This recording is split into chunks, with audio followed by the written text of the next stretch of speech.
đây không đây nó có lô mà rồi muối cho có chia lại phí cây nhưng mà lâu cho tới vót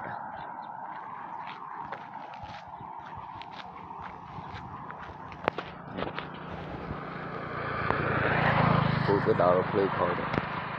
các bạn học chiên cái đào chặt cái đào cao này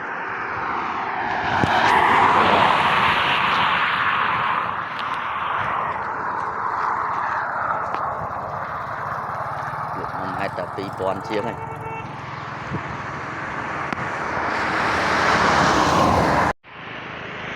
đi lâu cho tôi vào ở đây dưới này tập pi cô lại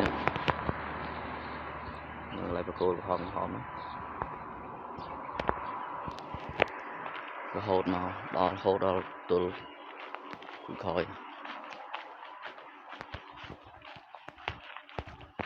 đây cái cho phải xử lý phí cô kháng đó lại sẽ cái khiêu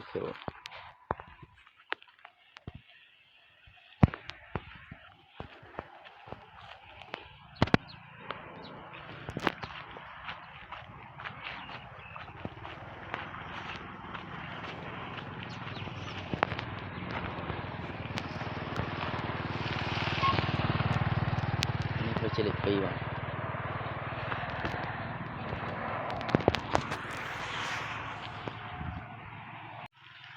bà này em cho nó bị gần khỏi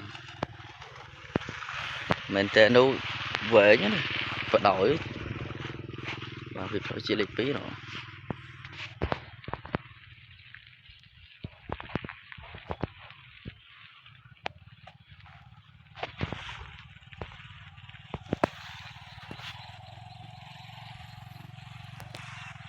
một máy pi pon chiếc các bông phôn chọc nó chỉ lịch phí mà